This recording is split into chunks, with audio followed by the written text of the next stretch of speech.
Good morning. I'm Dolly White, and I want to bring you the Missions Minute for October. This month, our mission emphasis will be on our Missions First offering.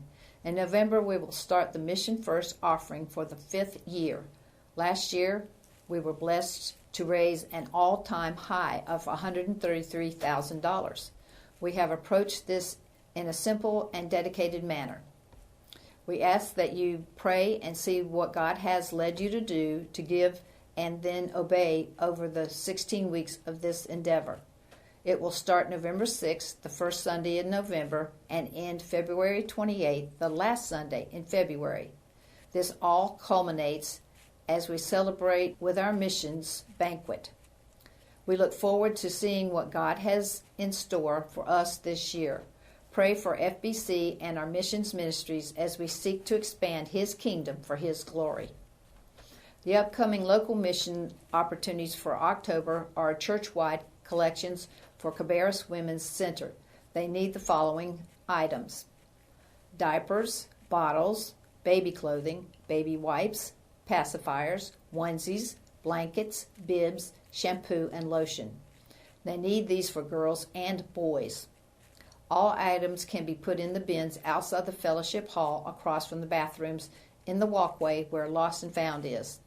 We will be collecting these items through Sunday, October 30th.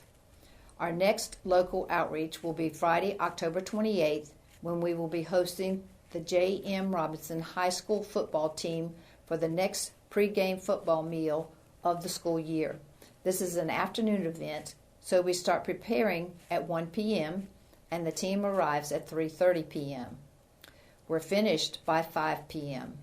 The sign-up sheet is at the info desk in the back.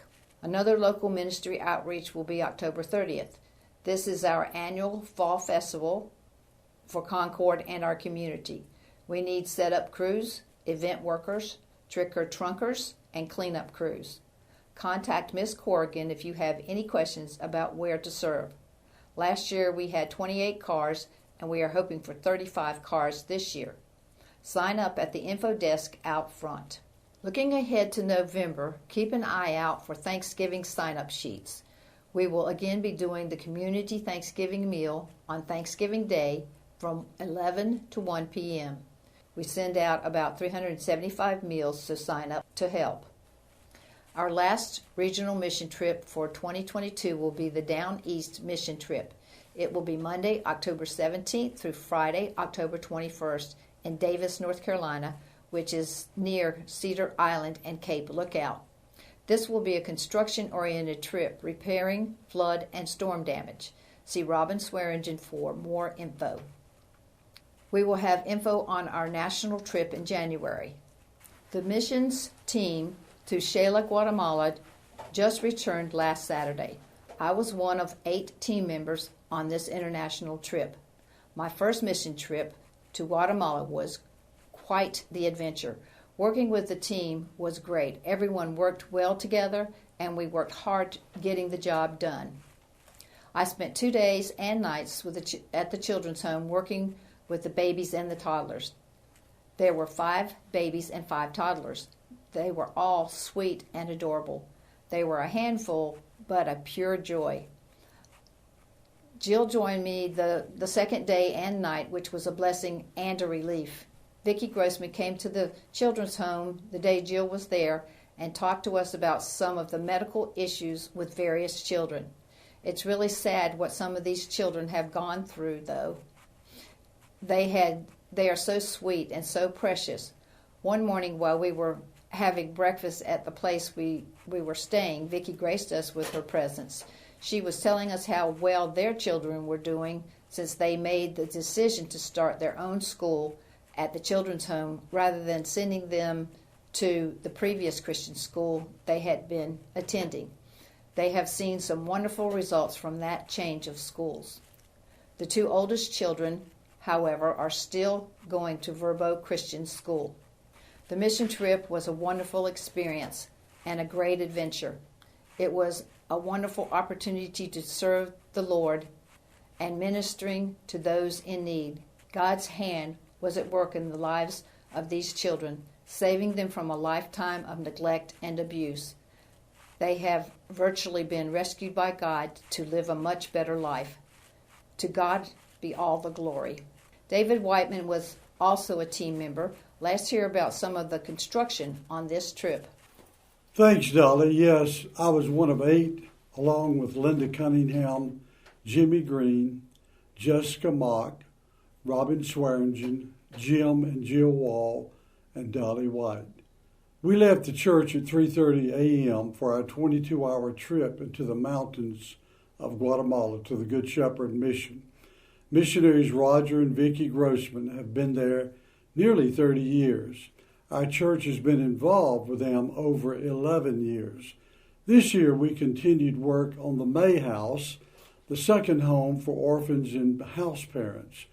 The completion of the May House has been slowed due to COVID and the lack of entry into the country and the impact of participating teams to go and work on construction projects.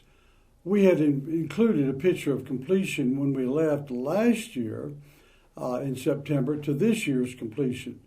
Our task this year was to finish one of the bedrooms and baths. Construction is much different there than here. No Lowe's or Home Depot or Morrison lumber. All the lumber is rough milled, which means we have to sand every board with belt and palm sanders, size and square each board cut to fit to the laid brick and adobe. Once the boards are ready, staining, 2 coats of sealer are applied. Drying time is hampered by many rainy days requiring working under shelters and open rooms. Then we apply the boards, Guatemalan style, onto the ceilings with finished screws. All done manually off ladders. Hopefully 1 cut is required, but block and brick squares sometimes are marginal. Bath ceilings or bead board fit around lights and fans installed by our crew. Then the adobe walls are sealed and painted with 6 coats of a special paint. Not everyone is skilled in all the required work, but everyone is needed and equal in the outcome. Mostly it is just manual and hard labor. It requires all our physical strength and renewed strength from the Lord. But we all set out to do this work, whatever is required, to the glory of God. Are we tired at the end of the day, at the end of the week? A resounding yes.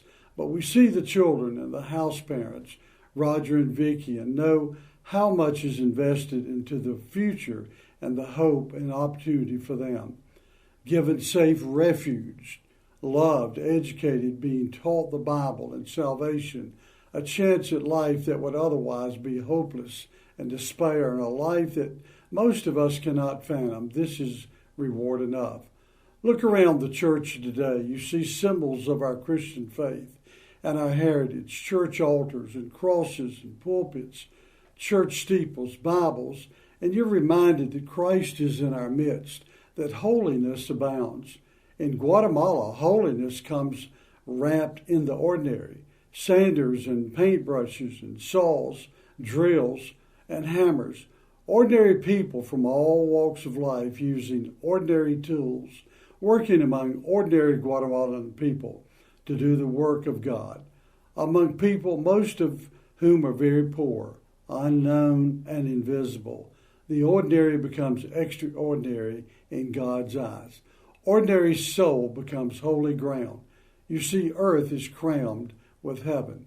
So my appeal to many of you sitting here today, our crew is aging. A new crew needs to rise up, overcome your fears about missions, answer the call to foreign missions, and come and join the group next year. God will bless you greatly, and you might just feel the pleasure of God in your labors.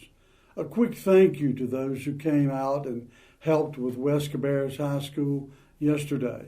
We had a great afternoon serving a wonderful football team. Now get out of your seats and go be his hands and feet.